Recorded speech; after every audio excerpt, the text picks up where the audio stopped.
पश्चिम बंगाल की राजनीति में चुनाव के परिणामों के बाद बहुत कुछ हो रहा है। चुनाव परिणाम 4 मई को आए, जिसमें तृणमूल कांग्रेस का सुपड़ा साफ हो गया विधानसभा के चुनाव में। लेकिन घटनाक्रम सिर्फ वहीं नहीं रुका, वो आगे बढ़ा और तृणमूल कांग्रेस के भीतर जो कुछ हुआ उसने पिछले कुछ दिनों में देश में सबसे बड़ी हेडलाइंस बटोरी है। सबसे पहले तो विधानसभा में नेता प्रतिपक्ष ऋतुव्रत बनर्जी बन गए। वो ममता बनर्जी के नेतृत्व को मानने से इनकार कर रहे हैं, उनके आदेश को मानने से इनकार कर रहे हैं। उनके साथ 64 एमएलए का दावा था और वो लीडर ऑफ अपोजिशन बन गए वेस्ट बंगाल असेंबली में। और अब लोकसभा में तृणमूल कांग्रेस के लोगों ने लोकसभा के स्पीकर से कहा है कि वो अपना विलय करना चाहते हैं एक अननोन सी राजनीतिक पार्टी के साथ।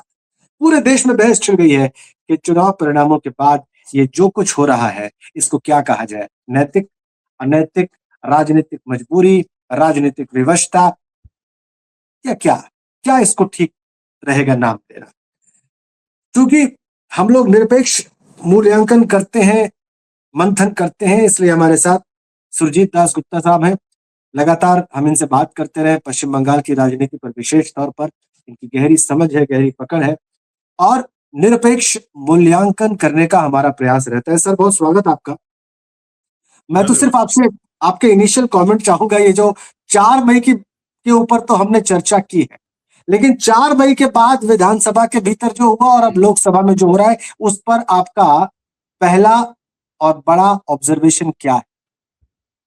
देखिए, अभी जो हो रहा है उसमें बंगाल के जो लोग जानकार हैं उनको बिल्कुल हैरानी नहीं हो रही है, क्योंकि चुनाव के परिणाम से पहले भी जब मेरी आपसे बातचीत हुई या अन्य चैनलों पर अन्य जो बंगाल के जानकार हैं उन्होंने बातचीत की, सबने एक ही बात कही कि तृणमूल कांग्रेस अगर हार जाती है तो टूट कर बिखर जाएगी।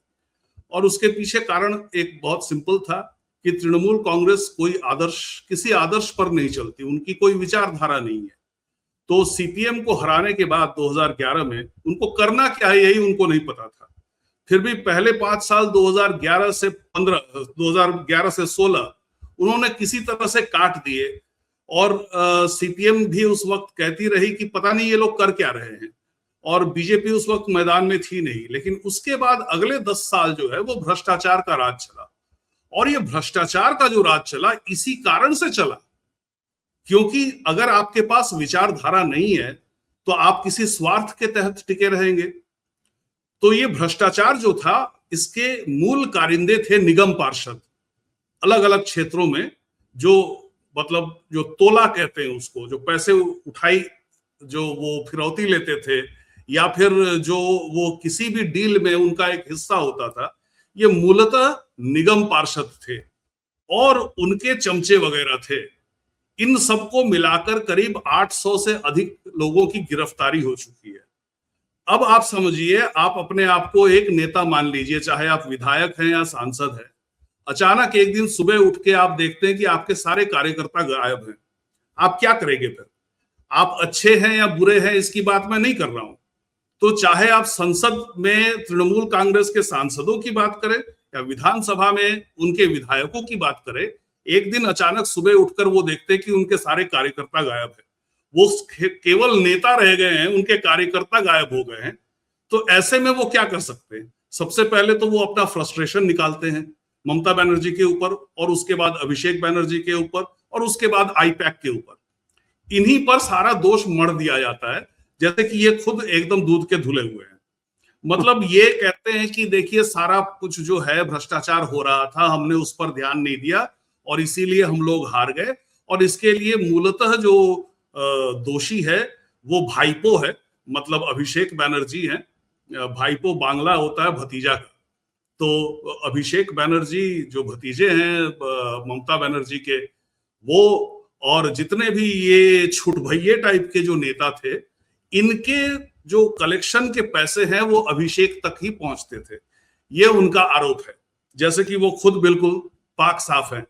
और अब क्या है कि उन्होंने संसद में कहा है कि हम अभिषेक बनर्जी के बगल में नहीं बैठ सकते, हम संसद के उस सेक्शन में नहीं बैठ सकते, हमारे लिए अलग से व्यवस्था की जाए, इसीलिए स्पीकर ओम बिरला के साथ उनकी अलग बैठक हुई कि क्या ऐसा अरेंजमेंट किया जा सकता है। और इसी प्रकार विधानसभा में ऋतव्रतो ने विद्रोह कर दिया। अब देखिए, ये विद्रोह करने वाले में, जैसा हाँ। मैंने आपको पहले बताया था कि जिस वक्त सीपीएम का राज समाप्त होने वाला था, तो बहुत सारे गुंडे आ गए थे सीपीएम से तृणमूल कांग्रेस में, लेकिन कुछ नेता भी आए थे। उन नेताओं में से एक थे ये ऋतव्रतो, हालांकि वो थोड़े बाद में आए। ये असल में है कम्युनिस्ट। इसी प्रकार से अगर आप सांसदों की बात करें, तो जो कभी एक्ट्रेस रही शायोनी घोष, वो एक समय कम्युनिस्ट थी। बल्कि आज से 10 साल पहले की घटना है, एक फिल्म रिलीज हुई थी जब वो एक्टिंग के क्षेत्र में थी, भूतेर भविष्यत। हाँ, अच्छा। तो जैसे भूतकाल कहते हैं ना अतीत को, भूतकाल, तो उस हाँ जी। भूत का, घोस्ट वाला भूत नहीं, भूत का भविष्य, ये फिल्म का टाइटल था, जिसको कि ममता बनर्जी ने बैन कर दिया था। हाँ। और उस समय उस फिल्म में एक्ट्रेस थी शायोनी घोष, उन्होंने बहुत गाली भी दी थी ममता बनर्जी को। बाद में और आगे के 5 साल में किसी तरह से उनके बीच में मान मनोवल हुआ होगा, और उसके बाद वो तृणमूल कांग्रेस में शामिल हो गई। तो वो भी जो है वो विद्रोही गुट में अब शामिल है। अब इस तरह से मैं फाइनल संख्या जो सुन रहा हूं, वो 80 में से 64 विधायक अभी जो है वो विद्रोही हैं। तो एंटी डिफेक्शन लॉ जो है उससे कहीं अधिक, उसका जो मिनिमम कट ऑफ मार्क है उससे कहीं अधिक अभी विद्रोही खेमे में है। जी, ये अरुणाचल में भी हुआ था। तब कांग्रेस पार्टी 2016 में चुनाव हार गई थी और उनका एक धड़ा टूटा और उन्होंने एक अननोन सी पार्टी जो वहाँ की लोकल पार्टी थी उससे मर्जर कर लिया। फिर बाद में वहां पर एनडीए की गवर्नमेंट बन गई। यहाँ पर तो ऐसी कोई बात भी नहीं थी। यहाँ पर तो बीजेपी स्वयं अपने बूते पर अपनी ताकत से प्रचंड बहुमत के साथ सत्ता में आई थी। उसके बाद भी ये सब हुआ।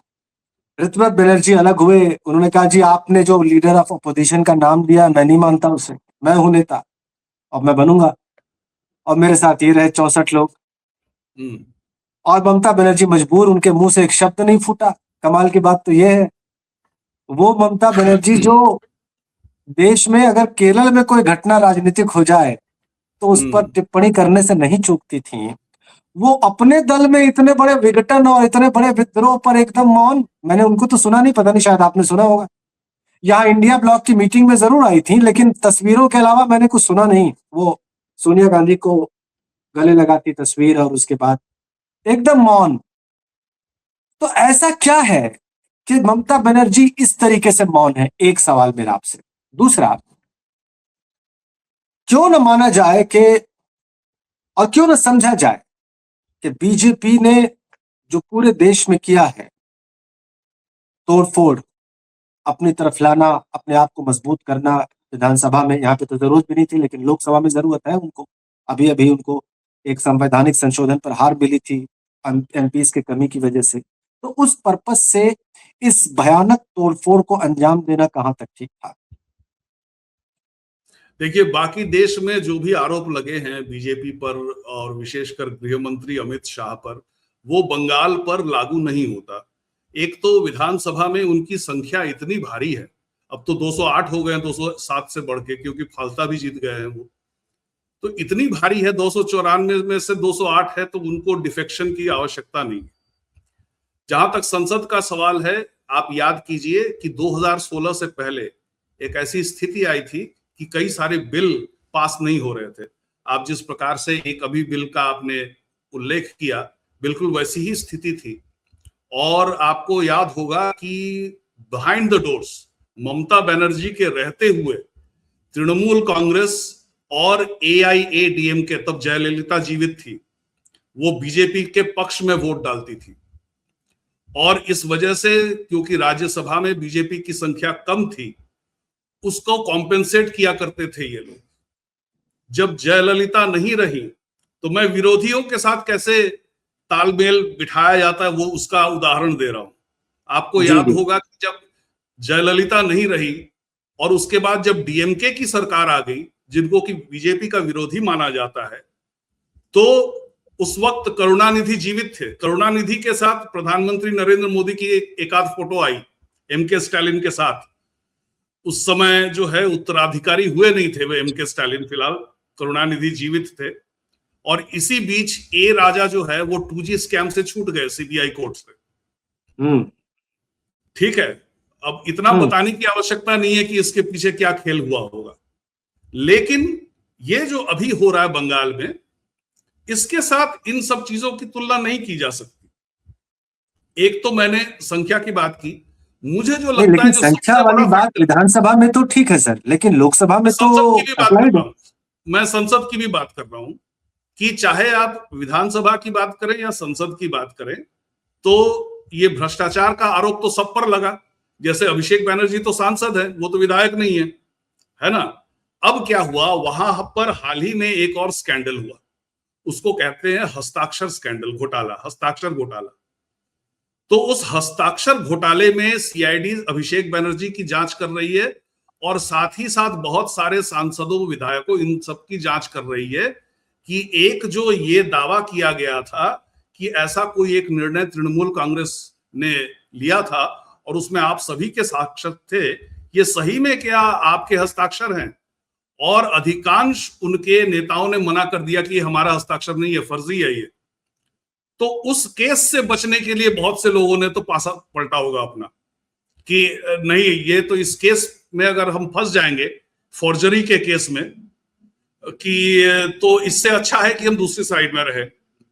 और जो मैंने कहा कि निगम पार्षद जो है, जो मूलतः भ्रष्टाचार करते थे और उसके बाद आरोप है कि वो पैसा जो है वो कैमैक स्ट्रीट पहुंच जाता था।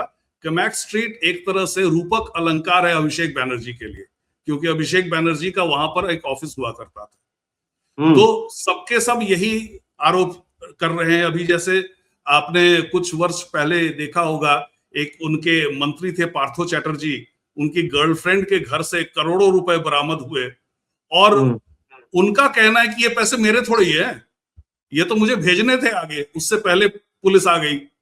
ठीक है, तो ये जो है अपने आप को बताने के लिए कि भाई मैं उस भ्रष्टाचार का हिस्सा नहीं हूं। अच्छा, मूलतः ये खेल हो रहा है। तो इसलिए पीछे जितना भी आपने देखा होगा कि बीजेपी एनडीए की जितनी संख्या है संसद में, उससे कहीं ज्यादा उनको वोट मिल रहे हैं अलग अलग बिल्स के लिए और बिल पारित हो रही है। ये वो वाला खेल नहीं है, ये कानून से अपने आप को बचाने का खेल है। आप ये कह रहे हैं कि इसमें जो बातें कही जा रही हैं कि बीजेपी पीछे से खेल कर रही है या वो प्रेशर बना रही है कि भाई इधर आ जाओ, हमें संसद में जरूरत है, ऐसा कुछ नहीं है। ये लोग अपने ही बचाव में कर रहे हैं ताकि ये नेट में ना आ जाए। हाँ। लेकिन ऐसा कैसे मान लिया जाए कि कोई भूमिका ही नहीं है, एकदम जीरो है? देखिए क्या हुआ, आपने इस प्रश्न में आपने ममता बनर्जी का भी नाम लिया था। अच्छा तो ये होता, अच्छा तो ये होता कि 4 तारीख को जब नतीजे आ गए, तो जब भी आपकी किसी भी जीवन के किसी भी क्षेत्र में अगर आपको सेटबैक मिलता है, तो आप क्या करते हैं? सबसे पहले आप अपना मूल्यांकन करते हैं, अपनी समीक्षा करते हैं। ये सब ममता बनर्जी ने कुछ नहीं किया। उस समय उनको आवश्यकता थी कि वो पार्टी को संभाले, क्योंकि एक डिप्रेशन का स्टेट होता है, कार्यकर्ता सभी दुखी हैं, हताश हो चुके हैं, नेता भी इधर उधर भटक रहे हैं। ऐसे में आपको पार्टी का हाल संभालना चाहिए। आपने बदले में क्या किया? आप 2020 के डोनाल्ड ट्रंप की भूमिका में चले गए कि ये इलेक्शन फर्जी है, ये रिजल्ट फर्जी है, मैं नहीं मानती इसको। 4-5 दिन तक आपने इस्तीफा देने तक से इनकार कर दिया। बाद में जो है नई सरकार के शपथ ग्रहण के लिए एक और वेन्यू चूज करना पड़ा, क्योंकि आप अपनी जगह पे अड़ी हुई थी। तो ये सब अगर आप नहीं करती, और जो शताब्दी राय है, एक सांसद है जो पहले एक्ट्रेस हुआ करती थी, 90 के दशक तक काफी नामी एक्ट्रेस थी, उन्होंने अभी हाल ही में एक इंटरव्यू में कहा कि समीक्षा के नाम पर जब एक बैठक बुलाई गई, तो उस बैठक में आकर केवल ममता बनर्जी ने अपनी राय रखी कि ये मैं नहीं मानती इस निष्कर्ष को, ये जनता की राय नहीं है, ये मैनिपुलेट हुआ है। वही बात अभिषेक बनर्जी किए, और फिर कल्याण बनर्जी आए, वो आकर ये कहने लगे कि मैंने आप लोगों के लिए किस तरह से अलग अलग कोर्ट्स में केसेस लड़े हैं, और उसके बाद जब फीडबैक देने की बारी आई कि बाकी जितने भी नेता बैठक में बैठे हुए थे उनकी क्या राय है, उनकी कोई राय ही नहीं ली गई। एक तो वो बैठक जिस तरह से आयोजित हुआ और जिस तरह से उसको चलाया गया, उसका प्रबंधन हुआ, इससे भी नेता बहुत नाराज थे कि हमसे पूछा ही नहीं गया कि भाई आखिर गलती कैसे हुई, कहां हुई, हम हार कैसे गए। तो जब आप समीक्षा करने को तैयार नहीं है अपनी, फिर तो ये बहुत ही अपेक्षित है जो भी हो रहा है। इसको भारतीय लोकतंत्र के लिए आप कितना अच्छा मानते हैं? देखिए, भारतीय लोकतंत्र के लिए एक अच्छा विपक्ष होना बहुत आवश्यक है और इसकी कमी हम बहुत वर्षों से देख रहे हैं। ये केवल तृणमूल कांग्रेस की कमी नहीं है, ये समूचे विपक्ष की कमी है। मैं कई बार मार्केटिंग के साथ विपक्ष की तुलना करता हूं और उसमें मैं ये कहता हूं कि किसी एक बाजार में अगर सारे दुकानदार एक ही चीज बेचे तो किसी भी दुकान में बहुत ज्यादा ग्राहक नहीं आएंगे, ग्राहक बट जाएंगे। भारत के विपक्ष के साथ दिक्कत यह है कि सभी एक ही चीज बेचने की कोशिश करते हैं। अगर एक मुद्दा राहुल गांधी ने उठाया तो वही मुद्दा अखिलेश यादव भी उठा रहे हैं, वही मुद्दा एमके स्टालिन भी उठा रहे हैं, वही सुप्रिया सुले उठा रही है। अरे भाई, आप लोग अलग अलग चीजें बेचिए ना, आप हर कोई एक ही कॉन्सेप्ट को बेचने की कोशिश क्यों कर रहे हैं? और वो मुद्दे अक्सर जो होते हैं वो जनता के मुद्दे नहीं होते, वो ऐसी बातें होती है। जैसे एक उदाहरण ले लीजिए, अंबानी अडानी, इतने वर्षों से शोर हो रहा है, आम जनता के बीच कितना इसको लेकर चिंता है कि सारे बिजनेस अंबानी और अडानी को जा रहे हैं। आप देख रहे हैं ऐसा? और अगर नहीं देख रहे हैं ऐसा, मतलब जनता की जो नब्ज है उसको विपक्ष पकड़ नहीं पा रही है। आप ऐसे मुद्दे को बार बार हार्प कर रहे हैं और सारे इकट्ठे मिलके कर रहे हैं। इसलिए मैं समझता हूं कि दो ऐसे विपक्ष के नेता रहे। दो बातें हैं सर, मैं आपकी बात समझ गया। दो बातें, एक तो ये कि विपक्ष नाकाम रहा है जनता की नब्ज पकड़ने में या वो मुद्दे उठाने में जिनका जनता से वास्ता और सरोकार है और जिस पर उनको जमीन पर जन समर्थन मिल सकता है। जैसे सीबीएसई देख लीजिए, कितना महत्वपूर्ण मुद्दा है सीबीएसई। विपक्ष कुछ बोल ही नहीं रहा। राहुल ने एक आध ट्वीट किया, राहुल गांधी ने, और कोई कुछ बोल ही नहीं रहा। कितना इंपॉर्टेंट मुद्दा है। राहुल गांधी ने न सिर्फ ट्वीट किया सर, बल्कि उन बच्चों से मुलाकात की, बल्कि सबसे पहले उस जो संस्था है जिसने एग्जाम कराया उस पर सवाल उठाए। पहले तो राहुल को कहा गया सीबीएसई के द्वारा कि भाई आप गलत बोल रहे हैं, तथ्यहीन बोल रहे हैं, और बाद में वो सारी बातें प्रमाणित हुई। तो इस मामले में तो राहुल गांधी फ्रंट रनर है, दूसरे विपक्षी दलों की बात मैं नहीं कह रहा हूँ। उन्होंने इस विषय को तो बिल्कुल थामे रखा, खासकर नीट और सीबीएसई। लेकिन एक चीज मार्क करके रखिए, वो टिके नहीं रहेंगे इस इशू पे, वो भटक जाते हैं, उसके बाद किसी और इशू पे चले जाएंगे, इसको भूल जाएंगे कि इसका मतलब। अब इशू भी तो बहुत सारे हैं। नहीं, विपक्ष की बात मैं ये कर रहा हूं कि इशू उठाने का मतलब ये होता है, और ये विपक्ष के फायदे में भी है, कि आप इतना दबाव डालें सरकार को कि सरकार घुटने टेक दे। जैसे किसान आंदोलन में हुआ, सरकार ने तीनों कानून वापस ले लिए।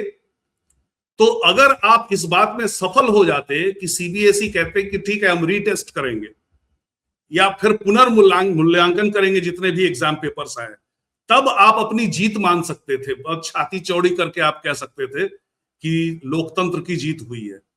आप उस स्टेज तक पहुंचने से पहले लड़ाई कैसे छोड़ सकते, किसी और मुद्दे पे कैसे जा सकते, ये मेरा कहना है जी। ये आपका एक विषय है। ये बात मैं और भी कई विशेषज्ञों के द्वारा सुना है मैंने कि वो कंसिस्टेंटली फोकस नहीं रहते हैं ताकि उसको अंजाम तक पहुंचाया जा सके। ठीक है, इस पर भी चर्चा करेंगे कभी।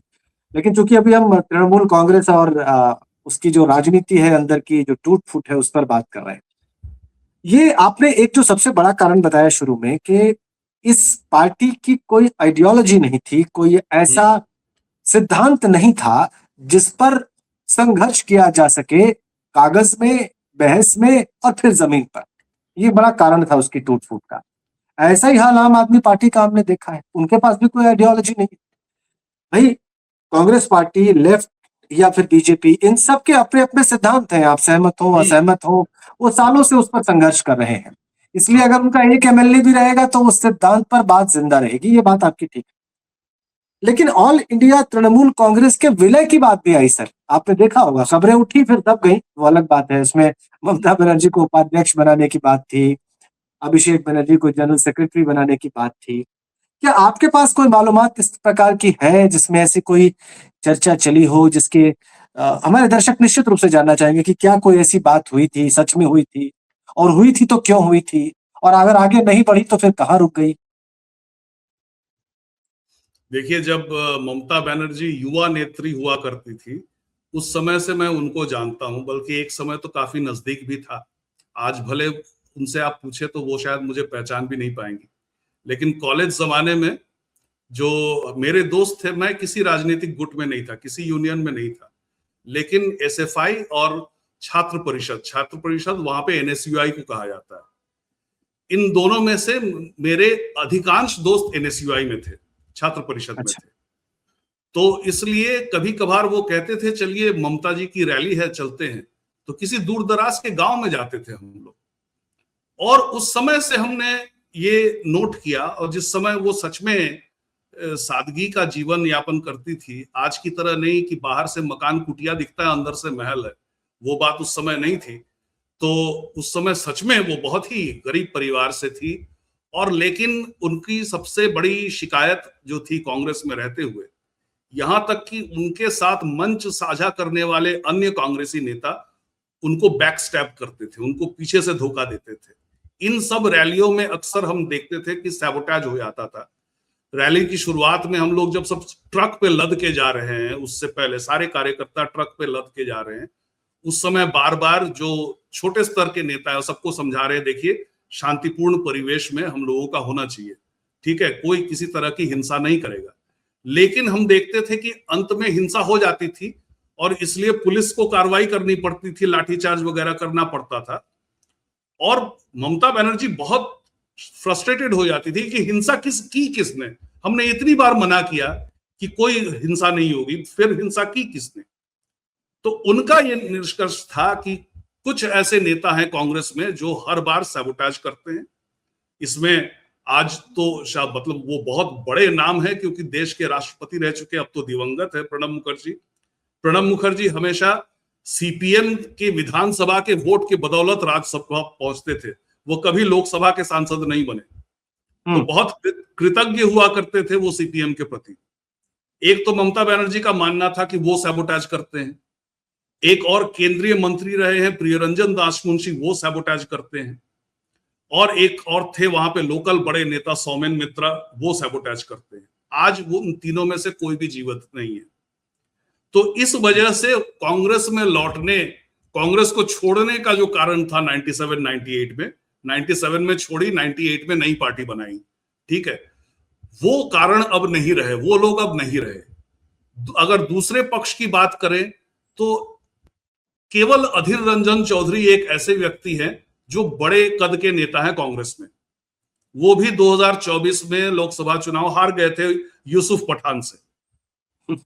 लेकिन अगर वो वापसी भी करते हैं, अगर वो वापस ताकत में आ भी जाते हैं, मुश्किल से वो बहरमपुर और मुर्शिदाबाद संभाल सकते हैं। पूरे बंगाल को संभालने की उनमें क्षमता नहीं है जो ममता बनर्जी में है। तो ममता बनर्जी को वापस लेने में उनको फायदा है, और उनके अपने जो बड़े बड़े नेता थे, जो जिनका देहांत हो चुका है, निधन हो चुका है, वो भी नहीं रहे कि वो आपत्ति करेंगे कि नहीं नहीं इसको वापस मत लेना, ये बहुत झमेला करती है। वो स्थिति रही नहीं। तो फायदा दोनों का है। एक तरफ तृणमूल कांग्रेस टूटकर बिखर रही है, ऐसे में अगर वो वापस चले जाते हैं कांग्रेस में, तो कांग्रेस जो है पहले से भले ही मरी मराई अवस्था में हो, लेकिन फिर भी है, खत्म होने की तरह नहीं है। आप देखते हैं कि कांग्रेस कई सारे राज्यों में, उत्तर प्रदेश में, बिहार में ना के बराबर है, लेकिन समाप्त नहीं हुई है। हाँ, तो तृणमूल कांग्रेस तो समाप्ति के कगार पे है ना, तो उसको तो अपने आप को बचाना है। इसलिए दोनों तरफ के स्वार्थ मिल रहे हैं। और एक और उसमें संभावना ये होती है, प्रश्न ये उठ सकता है कि तो फिर अलायंस क्यों नहीं, मर्जर क्यों? क्योंकि अलायंस में क्या होता है, कई बार बात नहीं बनती है। अगर हम उत्तर प्रदेश के साथ हम कंपेयर करें तो अखिलेश यादव और मायावती का अलायंस काम नहीं किया, या फिर अखिलेश यादव और राहुल गांधी का भी अलायंस काम नहीं किया। क्योंकि इसमें क्या होता है, इसमें उत्तर प्रदेश से ज्यादा एक बार काम किया पिछले लोकसभा चुनाव। हाँ, बहुत ढंग से काम किया। उसके उसके बहुत से लोग कारण ये बताते हैं कि बीजेपी के उनकी अपनी बहुत गलतियां थी बीजेपी की।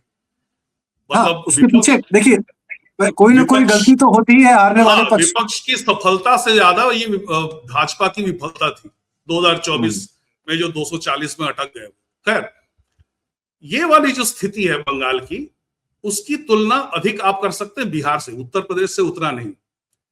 जब सीट शेयरिंग अरेंजमेंट होती है आरजेडी और कांग्रेस के बीच में, तो जिस तरह से कि मतलब दया से तरस खाकर लालू यादव कुछ सीटें छोड़ देते हैं कांग्रेस के लिए कि ठीक है भाई तुम लड़ लो उसमें, कई बार उतने में भी कांग्रेस नहीं जीत पाती है।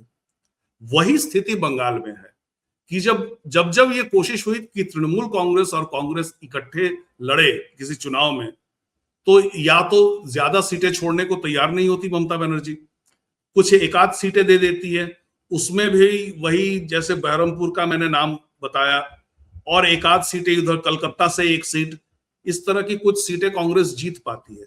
तो अलायंस से उतना फायदा नहीं होगा जितना कि मर्जर से होगा। अच्छा, तो हाँ, तो इसलिए अगर आपका प्रश्न ये है कि क्या ये मर्जर हो रहा है, उसका जवाब मेरे पास नहीं है। तृणमूल कांग्रेस का लाभ तो मुझे दिखता है, और कांग्रेस का जो मुझे लाभ दिखता है वो मात्र पश्चिम बंगाल या पश्चिम बंगाल से जो प्रभावित आसपास के छोटे राज्य हैं, मसलन त्रिपुरा या जो पूर्वोत्तर के कुछ क्षेत्र हैं, वहां तक मुझे दिखता है। लेकिन मुझे इसमें कांग्रेस का कोई बहुत बड़ा फायदा नहीं दिखता। उल्टा जो तुष्टीकरण की छवि ममता बनर्जी की है या उनके दल की है, उसका कांग्रेस को भयंकर नुकसान हो सकता है, खासकर राष्ट्रीय स्तर पर और उत्तर भारत के हिंदी पट्टी के क्षेत्रों में, जहां पर वो पहले से ही बैकफुट पर है। उसमें अगर ममता बनर्जी जुड़ जाए और उनकी वो तुष्टीकरण वाली छवि और चस्पा होकर मजबूत हो जाए, तब तो बनस्पत के फायदे के उन्हें नुकसान हो सकता है। नहीं, मैं ये बात नहीं मानता, क्योंकि आपने देखा होगा, ऑब्जर्व किया होगा कि पिछले कई वर्षों से जो चुनाव हो रहे हैं उसमें राहुल गांधी ने मंदिर जाना बंद कर दिया। ये कॉन्शियस डिसीजन ही हो सकता है, ये अनायास ही अपने आप नहीं हो गया होगा, हाँ संयोगवश नहीं हो गया होगा, इसके पीछे कोई एक सोच है। तो ममता बनर्जी की अगर तुष्टीकरण वाली छवि है, वो छवि राहुल गांधी की छवि के साथ जेल करती है, वो मिसमैच नहीं है। देखिए समस्या तो यही है ना कि ममता बनर्जी का जो सेक्युलरिज्म था वो अखिलेश यादव या राहुल गांधी के सेक्युलरिज्म से ज्यादा मजबूत था, क्योंकि उसको बीट करना बहुत मुश्किल था। आज से 10 साल पहले जब संघ परिवार ने तय किया कि बड़े पैमाने पर रामनवमी मनाएंगे हम बंगाल में, तुरंत ममता बनर्जी ने घोषणा कर दी कि मैं हनुमान जयंती मनाऊंगी। हाँ, तो जैसे इस तरह के कदम भाजपा जब भी उठाती है तो राहुल गांधी, अखिलेश यादव सत्ते में आ जाते कि वापसी जवाब हमारा क्या होगा, क्योंकि वो मुसलमानों को छोड़ नहीं सकते। और ममता बनर्जी जो है, चाहे कितना भी उसके ऊपर मुसलमानों के तुष्टीकरण का आरोप लगे, वो बैलेंस करती थी। चलो इमाम को मैंने सैलरी दी, भत्ता दिया या वेतन दिया, तो मैं पुजारियों को भी दूंगी। अगर मेरी ऐसी फोटो वायरल हो रही है कि मैं नमाज पढ़ रही हूं और उस मुद्रा में हूं, तो फिर साथ ही साथ मैं पूजा कर रही हूं, इसकी भी फोटो वायरल होनी चाहिए। तो काफी हद तक वो अरविंद केजरीवाल जैसे हैं, जिनको आप एकदम से नहीं कह सकते कि ये कम्युनल है, ये मुस्लिम मतलब प्रो मुस्लिम कम्युनल है। प्रो हिंदू कम्युनल तो पहले कम्युनल सुन के ही मान लिया जाता है कि अच्छा प्रो हिंदू होगा, लेकिन प्रो मुस्लिम कम्युनल जो है अरविंद केजरीवाल और ममता बनर्जी को आप फट से नहीं कह सकते। वो बैलेंसिंग एक्ट करते, इनको थोड़ा खुश किया, थोड़ा इनको भी खुश कर दिया। तो इसलिए वो प्रॉब्लम नहीं है राहुल गांधी के लिए। देखिए राहुल गांधी को अगर हम बंगाल के परिप्रेक्ष्य में बात करें तो 2 दिन या 3 दिन के लिए आए थे प्रचार के दौरान, और हमारी पहले भी चर्चा हुई कि प्रचार समाप्त भी नहीं हुआ, वो चले गए निकोबार आइलैंड्स, वहां से चले गए मस्कट ओमान में। तो वो स्वयं भी समय नहीं दे पा रहे हैं बंगाल को। यदि वहीं पर ममता बनर्जी अगर हो तो अधीर रंजन चौधरी से कहीं बेहतर वो पूरे स्टेट को संभाल सकती है, क्योंकि आखिर जो कुछ भी हुआ हो, इतनी गिरफ्तारी हुई, इतना जो अपराध हुआ, भ्रष्टाचार हुआ, जो कुछ भी हुआ, कम से कम उनकी 3% ही डिफरेंस है, मतलब अगर आप वोट शेयर की बात करें तो बीजेपी हालांकि 208 सीटें में जीती है, उनके टोटल जो वोट शेयर है उसमें केवल 3% का लगभग अंतर है। उसको भी अगर आप मानकर चले तो कांग्रेस और तृणमूल कांग्रेस के मर्जर में बहुत बहुत ज्यादा फायदा है कांग्रेस को भी। अच्छा, हम्म। चलिए, ये आपका मूल्यांकन है और हो सकता है अगर ये मर्जर हो तो फिर समय के साथ इसकी परीक्षा भी हो। लेकिन होगा कि नहीं नहीं कह सकते, मर्जर होगा कि नहीं नहीं कह सकते, लेकिन फायदा आड़े क्या दोनों आ रहा है बीच में? आड़े क्या आ रहा है बीच में?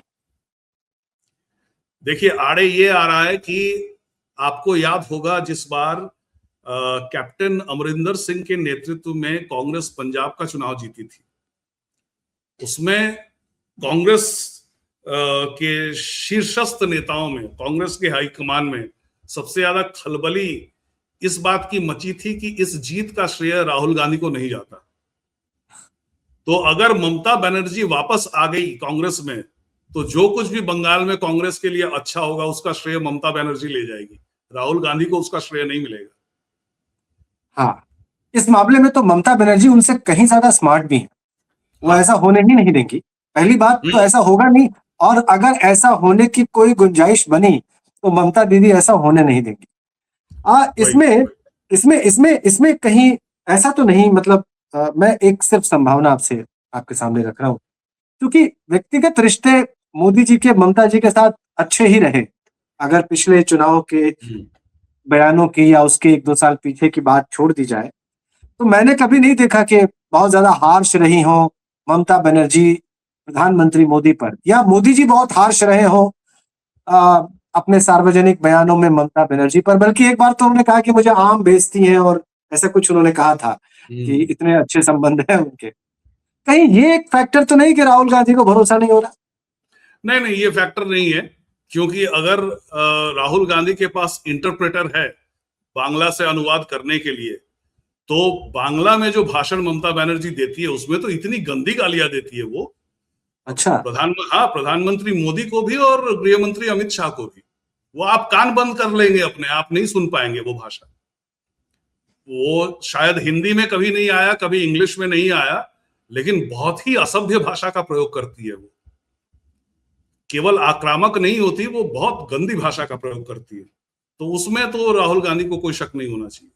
अच्छा अच्छा, ये आपने, मुझे लगता है सिर्फ मुझे नहीं चौंकाया है ये गाली वाली बात बता के। मुझे बहुत लगता है गंदी। ये जो भी देखेगा वो हाँ। सब चौंक जाएंगे। नहीं, माइक अगर को वो बीप करना पड़ता है कई बार, माइक को बीप करना पड़ता है कई बार। ओह, अच्छा, एक बात मैं जरूर समझना चाहूंगा कि ये जो विलय हो रहा है, ये जो अजीब सी सिटीजन्स नेशनलिस्ट पार्टी जो कह रहे हैं 2023 में कुछ बता रहे हैं, कुछ 2024 में, और चुनाव भी लड़ा त्रिपुरा में तो कोई एमएलए जीता नहीं इनका, 2 ही सीट पे चुनाव लड़े। इसमें इसमें मर्जर करने जा रहे हैं ये रिबेल गुट के लोग, बल्कि उनकी संख्या तो ज्यादा हो गई है, 20 के बजाय 22 बता रहे हैं।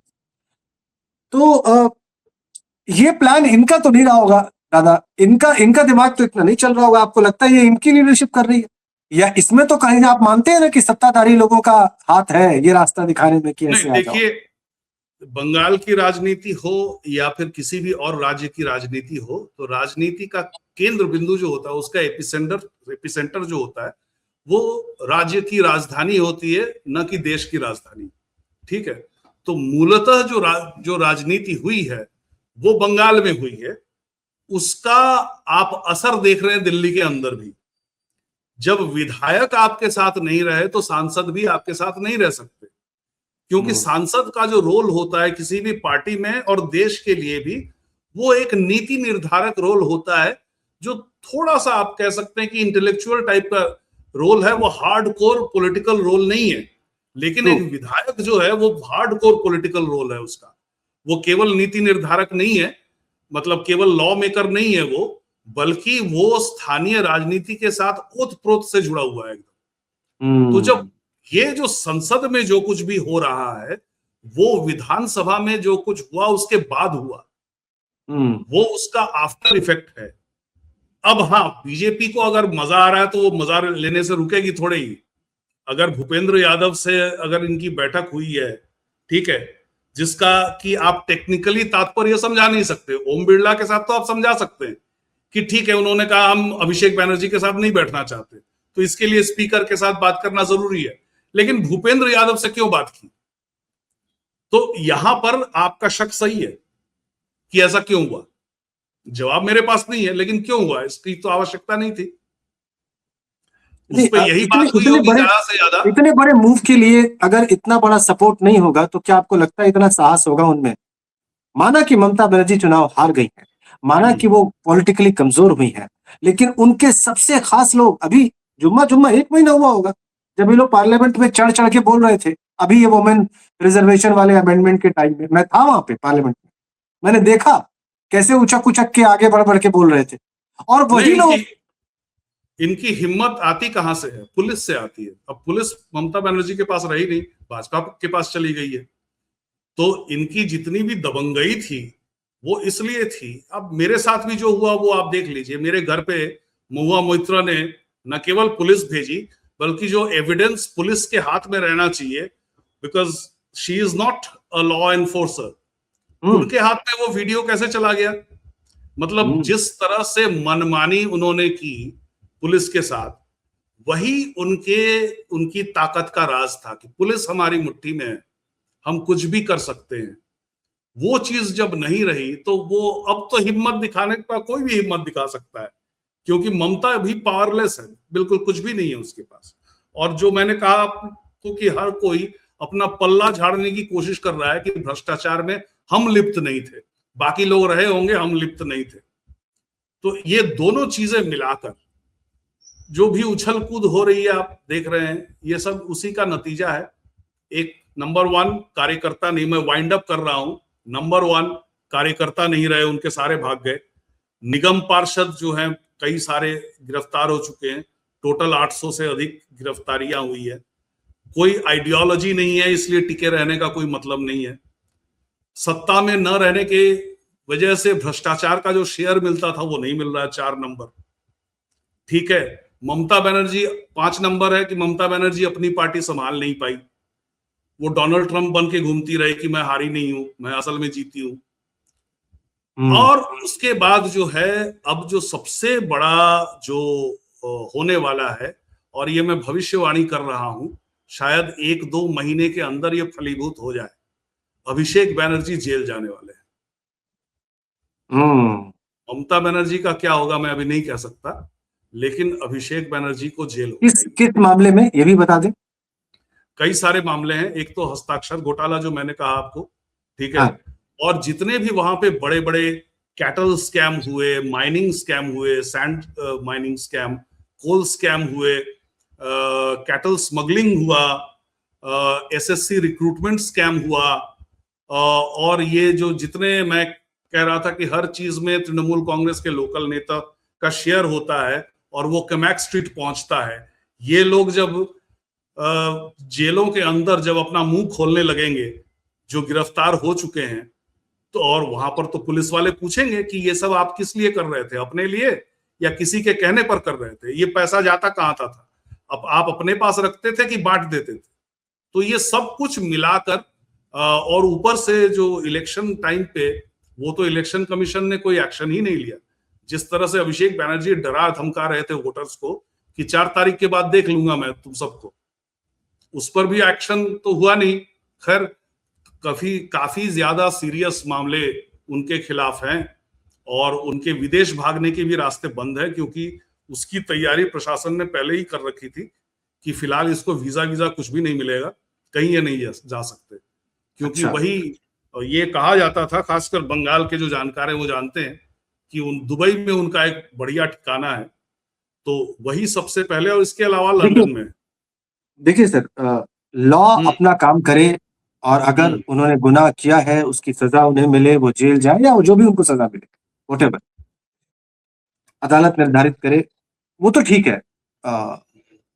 उस पे कोई उंगली उठाई नहीं जानी चाहिए, और उंगली उठनी भी चाहिए तो उसके पीछे तकनीकी कारण होंगे। मैं सिर्फ आपसे एक बात, ये आखिरी है मेरा सवाल आज का, उन पर जो अटैक हुआ, और ठीक उसी के आसपास कल्याण बनर्जी पर भी जो अटैक हुआ, पब्लिक का एंगर बताया गया इसको, और आगे अगर इस प्रकार की कोई घटना होती है तो क्या आपको नहीं लगता कि ये वही रिपीटिशन है जो पश्चिम बंगाल में पिछले 4 दशकों से हमने देखा है कि विरोधी पक्ष के लोगों को ऐसे दबा दिया जाता है, वही बात होगी जिसको खत्म करने के लिए इस परिवर्तन को किए जाने का तर्क था। क्या ये सही होगा? देखिए, आप अंडे की तुलना पिस्तौल और चाकू से नहीं कर सकते, ठीक है? जिस पर गुस्सा है उस पर अंडा फेंक कर मारना और जिस पर गुस्सा है उसको मार डालना, इसमें बहुत बड़ा फर्क होता है। मुझे जो इस वक्त बंगाल की स्थिति लग रही है कि पब्लिक के बीच इतना अधिक गुस्सा है और वो ऐसी ऐसी जगह पे फूट पड़ रहा है, और विशेषकर जो नेता नहीं है, नेता के निचले स्तर के जो लोग जो अत्याचार किया करते थे लोगों के साथ, किसी भी पड़ोस में कोई महिला कार्यकर्ता हो उसके साथ महिलाएं निपट रही हैं, कोई पुरुष कार्यकर्ता हो उसके साथ पुरुष निपट रहे हैं, गांव-गांव में इतना ज्यादा इसका फैलाव हो गया है, मुझे ऐसा लग रहा है कि पुलिस कोशिश करके भी संभाल नहीं पा रही है। एक तो ये बात हो गई। दूसरी बात, कल्याण बनर्जी का केस तो बिल्कुल फर्जी था। वो सर पे ऐसे ऐसे दिखा रहे थे, कहीं घाव तो दिख नहीं रहा था कि उनको चोट हुई है। वो चल रहे थे, फोन पे किसी से बात कर रहे थे, अचानक लुढ़क के गिर गए, बोले कि मारा मुझे किसी ने, ठीक है? वो उसके बाद से अगले दिन से तो बिल्कुल फिट घूम रहे हैं। अभिषेक बनर्जी जिस व्यक्ति से मिलने गए थे सोनारपुर में जब उन पर हमला हुआ अंडों से, वो बहुत ही बदनाम आदमी था, और मतलब इतना बदनाम आदमी था कि जब वो मर गया, वो बीमारी से मरा, उसको किसी ने मारा नहीं। जब वो उसको ब्रेन स्ट्रोक हुआ था, वो पड़ोस के साथ सारे लोग उसके बता रहे हैं, वो वहां की लड़कियों को धमकाता था, उठा के ले जाता था, लोगों से पैसे वसूलता था, ठीक है? और लास्ट के कुछ दिनों में उसको जिन लोगों ने देखा वो बहुत कमजोर अवस्था में था वो, कुछ कर्मकार उसका नाम है, फर्स्ट नेम मुझे याद नहीं आ रहा है जी। और उसके बाद पड़ोसियों ने कुछ लोगों ने ये भी कहा कि जब आखिरी वक्त में डॉक्टर उसके घर पे आए और उन्होंने कहा कि अब मेरे हाथ से बाहर निकल चुका है, आप किसी बड़े अस्पताल में ले जाइए, तो उन पड़ोसियों ने ही जिनको उसने इतने बरसों तक सताया था, वो बेचारे पकड़ के ले गए उसको अस्पताल में, उन्होंने भर्ती कराया। तो वो तो हिंसा का केस था ही नहीं। अभिषेक बनर्जी इन दिनों जो घूम रहे हैं जीप में, दोनों तरफ 2-2 गार्ड्स लटके हुए हैं कि ताकि उनकी गाड़ी पर भी अंडा कोई नहीं मारे। तो ये तो हास्यास्पद हो गया ना, ये कॉमेडी वाली सीन हो गई है। इसमें हिंसा कम दिख रही है, मुझे कॉमेडी ज्यादा दिख रही है इसमें। मतलब आपको नहीं लगता कि ये कोई कंसर्न का विषय है और चीजें जो है वो कंसर्न का विषय है कि जहां पर विजिलेंटिज्म हो रही है, भले ही अंडे से हो, चाकू छुरी से ना हो, वो भी क्यों होगा? पुलिस क्या कर रही है? मैंने माना कि तृणमूल कांग्रेस के नेताओं ने, उनके छुटभइये नेताओं ने बहुत सारे पाप किए होंगे, बहुत सारे गलत काम किए होंगे, लेकिन उसकी सजा देना कानून का काम है, पब्लिक का काम नहीं है। लेकिन क्योंकि ये प्रशासन नया है और 1977 से बंगाल पुलिस की ये आदत ही छूट गई है कि वो इंडिपेंडेंट काम करे।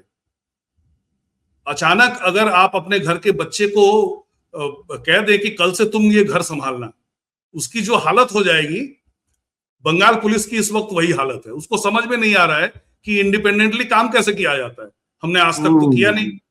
पहले सीपीएम के लिए काम करते थे, फिर तृणमूल कांग्रेस के लिए काम करते रहे, तो उसको संभलने में थोड़ा टाइम लग रहा है। हालांकि इतनी गिरफ्तारियां हुई हैं, लेकिन पब्लिक से कैसे बचाए इन लोगों को, ये वो समझ नहीं पा रहे।